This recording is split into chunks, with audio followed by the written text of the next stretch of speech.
Hello, everybody. This is Xerxes from www.SIgilofBaphomet.com. And today's video, I just want to make a quick one here about sterling silver jewelry.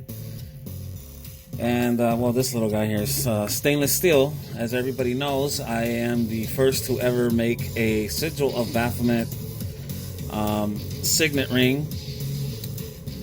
Signet ring is basically a type of ring. It's like a bulky man's ring like this, nice and heavy. I was the first to make one, not since probably Anton LaVey had a custom made one for himself and maybe a few of its members, but I made mine for mass production and affordability and for worldwide distribution, which is it's something that nobody really has done yet. So anyway, so this is stainless steel. Everyone's familiar with this, but I want to talk about silver today. So sterling silver and 925 silver. You see those two things online a lot, and you probably wonder if they're the same thing or two different things. Well, I'm going to tell you, it is the same thing. Sterling silver and sterling silver 925 are the same thing. But what you don't know is that there's a lot of countries right now that are producing jewelry, and they're also making silver. One of the things people look for is called the hallmark, or the stamp, the 925 stamp. I think our ring should have one. If I'm not mistaken, it should be. Well, it's at the very top there, but maybe it's on this side. You can barely see the engraving there. Very hard to see. But that's how small it is. To keep it clean and not heavily engraved. That's the 925 stamp. Now, most countries have that standard of silver that when they stamp at 925, it's to let the customer know that it is 92.5% silver, and the 7.5%, it's an alloy of either copper, zinc, or nickel. So when you see somebody selling silver for $10 and it doesn't say, they might advertise it as sterling silver, but you know what they don't have is the 925 stamp, which is a standard in jewelry that you have to stamp it if it's really pure silver. Again, there's no such thing as actual 100% pure silver, unless you're in France. I think they do offer it there, but it's pretty rare. They still do the standard that everybody goes by, the 92.5%. So most other countries, and I'm not going to name off a few in particular, but they make jewelry, and they make some of it in silver, and a lot of people probably go for those $10 pieces, but it's not stamped. So it's technically, it can be advertised as sterling silver, or I don't even know if they'll dare say 925 on there if it doesn't have the stamp.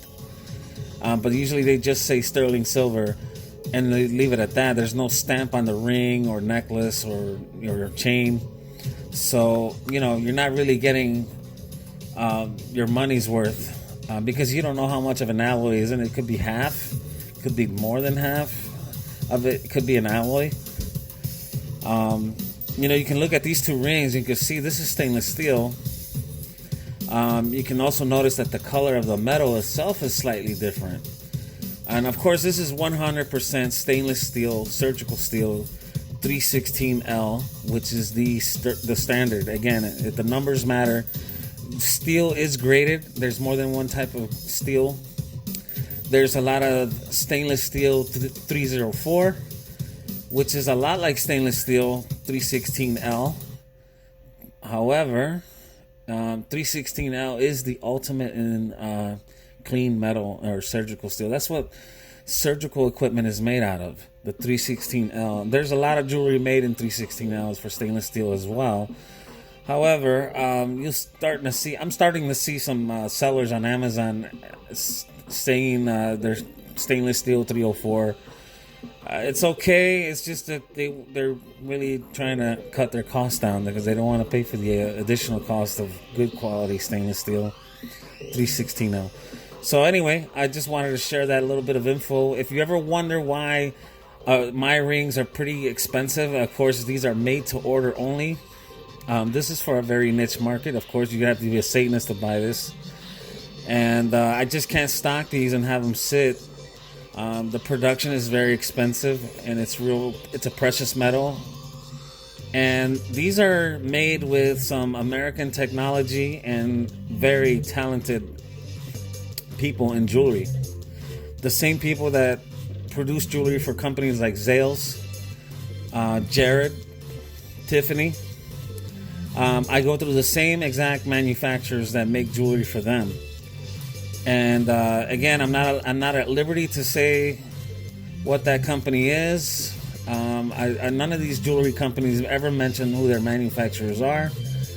A lot of it's because it's kind of like a trade secret. You gotta figure that on your own if you're going to go into the jewelry business. But on top of that, I do it because Satan sort of brings a bad image to a lot of white light companies, I guess.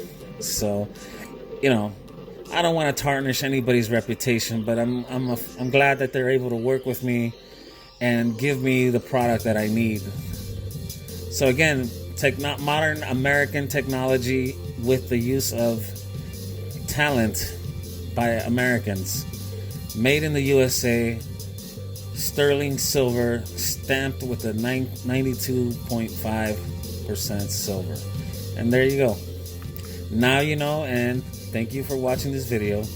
Comment below if you have any comments or suggestions on what you'd like to see next. I want to talk more about my jewelry, what distinguishes my brand of jewelry compared to other sellers that we're kind of getting used to seeing a lot of it on the rise on Amazon and eBay.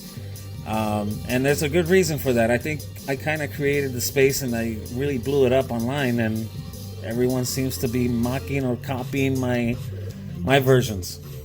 But we can go into further details on another video on that. I hope you enjoyed what I had to say, and thank you for all your support so far.